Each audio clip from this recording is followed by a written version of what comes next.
Hello, class. Welcome again to the book of Job. And now we are approaching very different chapters. Again, just to remind you about the structure of the book of Job, we have an introduction in the first two chapters.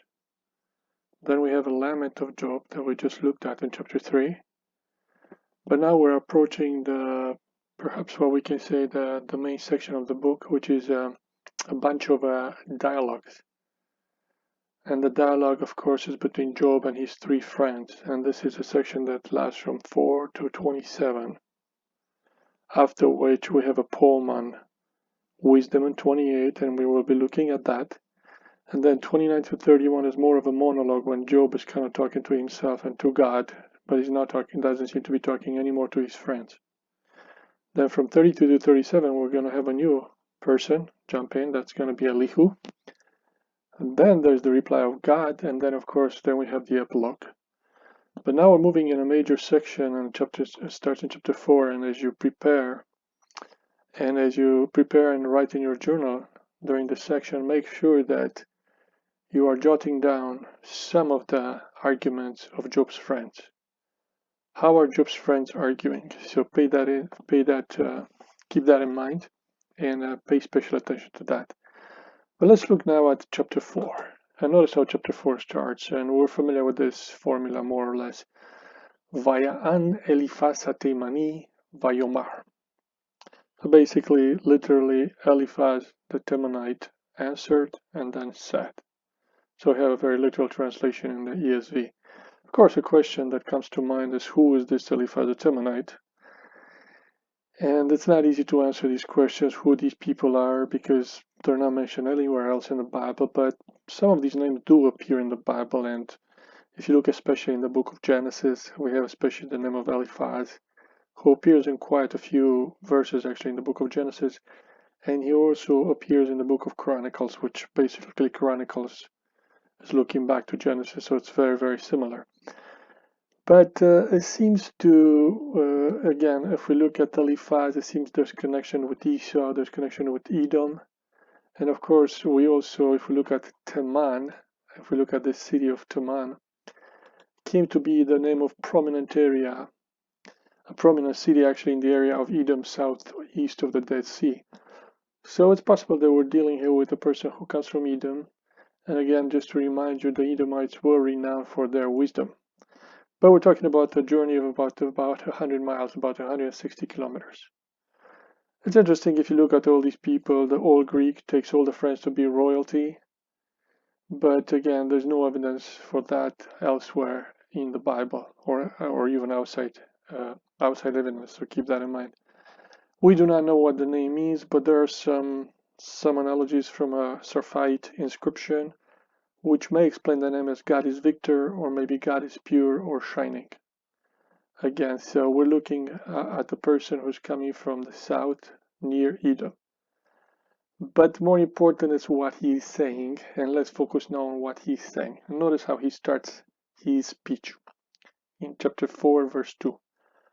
Hanisa davar eilecha tile va'atzor bamilin mi yuchal. So ha, of course, please notice this is the interrogative particle. Then we have a verb. We're familiar probably with this phrase, davar eilecha. Davar means a word, eilecha, to you. But the disputed section is this nisa. It's not that disputed what the verb is. The verb is the verb nasa. But a lot of people take it to be appeal, while some people think it's a nifa.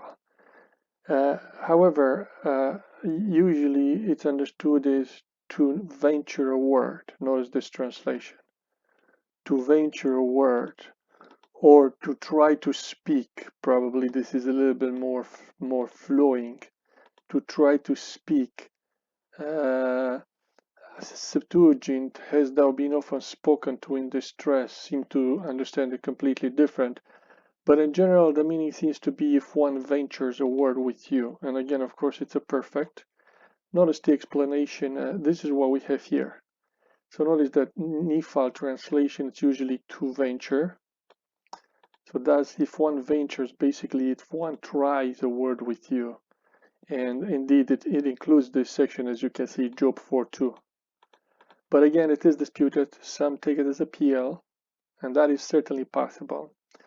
But notice the explanation of Seoul. He says the verb should be parsed as an ifal perfect from nasa, with an impersonal subject, so if one ventured. And again, I agree with most of the translation. Probably this is the best translation. Should one venture a word? Should one try, basically, a word to you? But notice the Targum and some medieval commentators, especially Rashi, which is an important Jewish commentator, Rabbi Shlomo ben Yitzhak, takes the form to be a PL and assumes that God is the subject, so God is testing. So if God tested you. But notice the nifal of the root, as I mentioned, is to venture, to attempt, to undertake. And probably this is a good translation, might one try. Might one try. So should one venture. Should one venture, might one try a word with you, tile. And this again is another disputed verb. It's clear, however, that it's an imperfect, tile. So here actually the nisa we translate as the past. If one ventures or ventured or tried to speak, should one try to speak, can also be kind of like hypothetic. Should one try to speak? Would you or will you?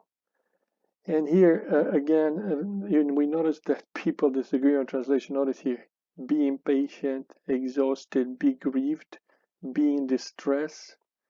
So it's clear that people don't fully understand the meaning of la'a. The verb is la'a. So let's see what the dictionary says, the lexicon says. Notice la'a, kal. It's a kal. Will you become tired? This is what they think. But again, will you be unable? So, another possible translation. The interpreters, as we see, struggle with the precise meaning, I would say. Precise meaning of this verb. Let me just correct this. Precise meaning of this verb. It may suggest opposite meanings, either inability or ability, weakness or strength. In other words, is it will you be able or you'll be unable? Will you be too weak or are you too strong? So it's a little bit of a controversy here, but I would probably translate: should one venture a war with you, will you be, unable? Yeah, will you be able to take it, kind of like that. And atzorba milin miyuchal. Yet, so notice the translation here. Yet, va. It's kind of a va is not always translated and. In fact, when it's attached to something that is not a verb, well, this is actually an infinitive construct, but it seems to be here better translated as yet or but. But atzorba milin. And here's something that is unusual, but must be mentioned. Milin is simply the plural of milah. Milah is another word for word. So notice we have davar here and milin. Milin is the Aramaic plural of milah. So please notice, the Arameans, instead of using the var, they use the word milah. And here we actually we have what some people think it's an Aramaism, but we not only have an Aramaism, maybe an Aramaism, but we actually have the plural is in Aramaic. Of course, everybody knows that the plural in Hebrew is im, so it would be milim.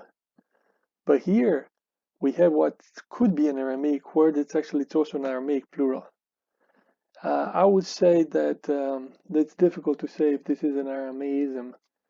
I think the word is common Semitic in my opinion, but indeed the plural does look Aramaic and might be harder to explain. But maybe it's just trying to tell us, hey, look, this person is coming from Edom, is coming from the south, and that's how they speak there. Speaks a little bit different dialect, but is still understandable to a Hebrew person, to an Israelite.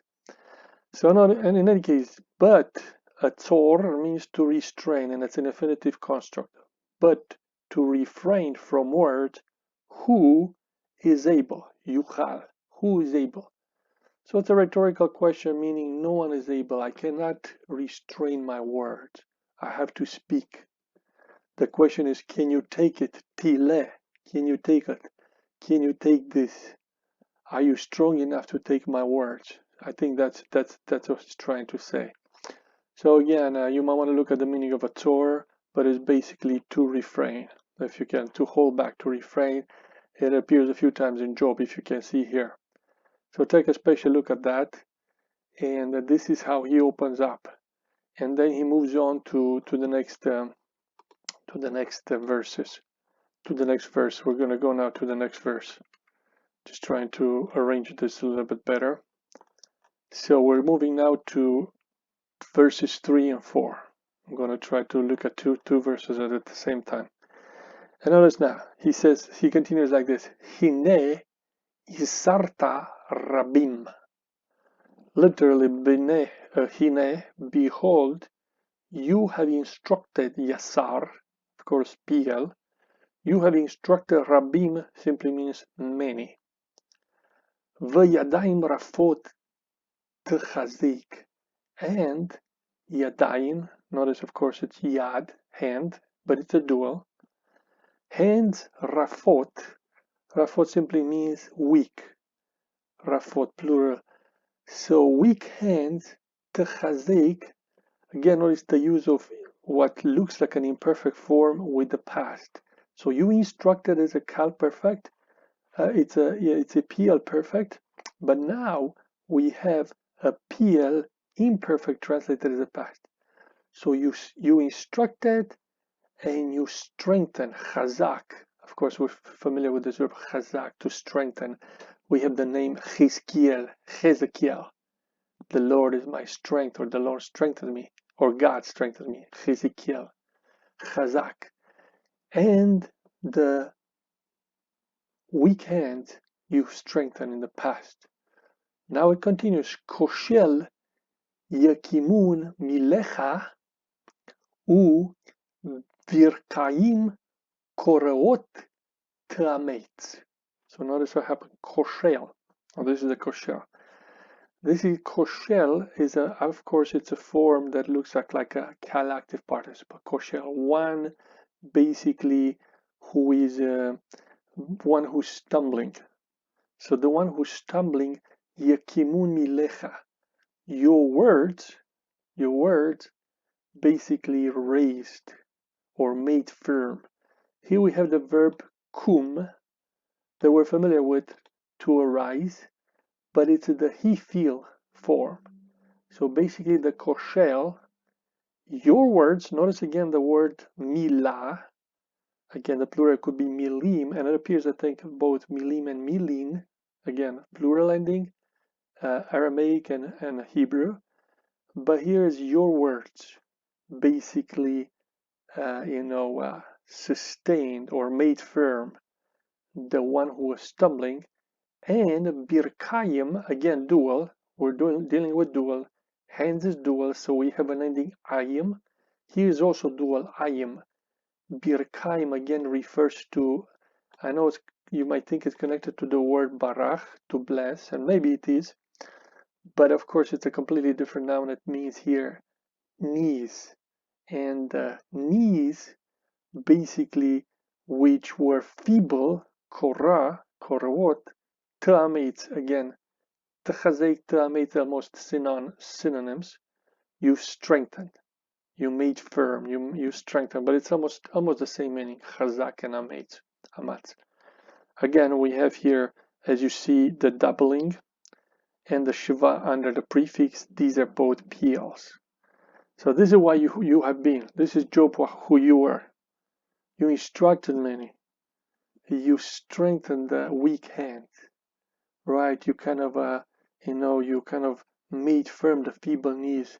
So you were a powerful and compassionate person, right? This is the point that he's trying to make. And again, just to see the meaning of koshel, it's always useful to look at a few other instances, for example, or amatz in this case, and chazak. Notice chazak and amatz many times appear in parallel, And again, very, very similar words here. Notice Isaiah 35:3, where Isaiah is telling us, strengthen the weak hands. So Chazak Yadayim Rafot, exactly what we find here. This is what Job did. This is what a prophet tells us to do. Strengthen the weak hands and the feeble knees, again, make firm. So very, very similar language in Isaiah. This is what the prophet is telling us to do, is telling the Israelites to do. And of course, this is what Job used to do. In Nahum, there's desolation. The hearts melt and the knees tremble. Anguish is in all the loins, all the faces grow pale. Notice also the use of koshel in 2 Chronicles 28:1. The men who have been mentioned by name rose and took the captives and with the spoil, but carrying all the feeble, these are the koshel, the ones basically who are feeble, who are bending maybe, on the donkeys. So we also find the people who stumbled. We find that expression also, we saw it here. The one who was stumbling, right? The one who's stumbling. Let me translate it like that. Feeble. We saw here the feeble knees, the ones who are stumbling, the feeble here. And of course, it also appears in Jeremiah. He made many stumble and they fell, and they say to one another, arise and let us go back to our people. So the expression appears many times and gives us better an idea as we look at other passages, exactly what it means. Those people who are weak, who are stumbling, who are feeble. These are the people that Job, through his words and through his actions, Yadayim, with his hands, through his action, he strengthened.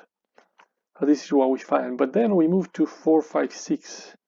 Now the dialogue continues, of course, here. And in Job 4, 5, 6, we find the following. Again, is this. Ki ata tavo elecha vatele tiga adecha vatibahel. Halo iratecha kislatecha tikvatecha vatom derachecha. Right? But now, kiata, this means now. But now, we could understand, because now, or but now, tavo ilecha, va tele. So again, don't forget this atnach teaches us to stop here with this first part in our translation. But now, tavo ilecha, and we are familiar, of course, with this verb, it comes to you, and vav consecutive, or it came to you better. It has come to you. Notice most translate again as a past. So again, this is an imperfect form morphologically and is translated past. But now it has come to you, and vav consecutive, vateile.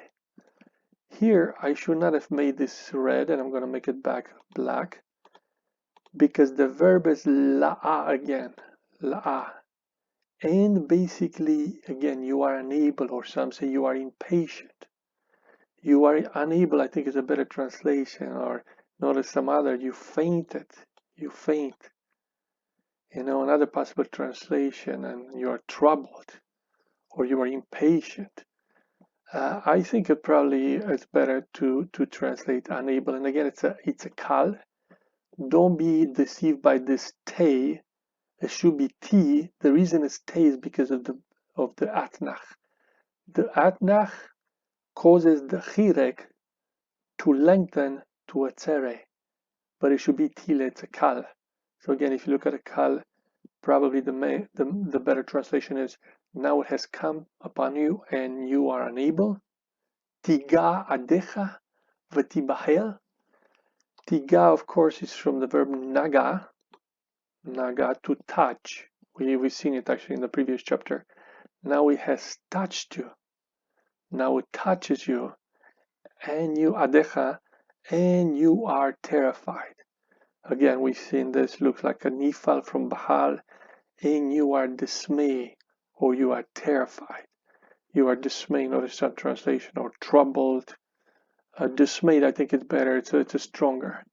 So now it touches you and you cannot take it, right? It's come to you and now you cannot take this. You're terrified, you're dismayed. So this is how this comforter puts the question in his first discussion. So as we shall see later, these comforters, and not really comforters, are what are called later miserable comforters. And you can see that from the very beginning. Is that how you address a person who is very, very sick and suffering? You know, it's almost defiant, but it's almost doesn't seem to have very much compassion for Job. But it continues, and again we have the interrogative ha here. Don't miss this. The interrogative ha. Halo iratecha kislatecha tikvatecha v'tom dakeha. So here it would be like this. Notice there's no verb here. Is not your fear your confidence? Is not your fear your confidence? So I don't know if I translated this. Yeah, I did translate. Is not this fear your confidence? And your hope, tikva. Of course, you should be familiar with this word, tikva. I didn't put it here in the dictionary, but you should be familiar. Tikva means hope. In your hope, in the tom darchecha, in the integrity. We hopefully remember this word tom from the beginning of the. This is how Job was described in the beginning. As like a man of integrity, of blamelessness. And the blamelessness or the integrity of your ways. So in other words, shouldn't be your fear. But here is be careful because most people understand and notice they translate fear of God. So it's interesting, they translate fear of God. And probably that's what it means. But, you know, most people notice that the Hebrew doesn't have God here. It's just your fear. But I think it's implied, fear of God. Fear of God makes sense. And I would probably introduce it there. But literally, just your fear. Another, of course, debate is about this word kisla, kisla. And usually this word means foolishness. But in this case, most people go with the confidence and, you know, of course, also because of the parallel with tikva, confidence, and here's hope. This is undisputed in translation. But notice some of these issues. Most interpreters take your fear as the fear of God, therefore piety. And I think they are correct here. And they are correct to take it as piety, yet without a specific reference to God. The term simply may refer to one's general fearfulness. You know, like Job's fear that his children may have cursed God. But Eliphaz will return later to the theme of Job's fear. The dispute is more about the word kisla. Kisla, the noun, can mean folly, there's no doubt about it, especially in some forms. And it is disputed, but again, the parallels with hope suggest confidence, and the masculine form kesel appears, and clearly means confidence in a few of the texts. Like for example, if you look here at Psalm 78 and a few other passages in Job. And of course, when you look at the meaning of a word, sure, you look in the whole Bible, but look first closer. And if we look in the book of Job, it does seem to appear as confidence in these passages. So I would tend to, because of the context and the proximity of the word tikva, I would translate confidence as many of the translator. So refers to confidence, and also Seoul translates confidence. So the first explanation we shall see now of the friends, and you might want to make a note about this. The first explanation is clearly explanation number one, that it will be repeated over and over again, as you reap what you sow. The innocent do not perish, and the upright are not cut off. This is what common wisdom tells us. This is actually a principle that we find throughout the Bible and even in the New Testament. Just read Galatians 6. Apostle Paul says, basically you reap what you sow. And this is, of course, the first explanation that we will see here when the friends speak. So we'll pay special attention when we return to the following verses, because in the following verses, Job will speak. Eliphaz will speak to Job and will actually give us this first explanation about his suffering, an explanation that we'll repeat over and over again throughout the book. So we will stop here after 25 minutes, and I just, as a homework for you, I would say, review some of these interpretations and focus especially on the understanding of some of the disputed words that I mentioned.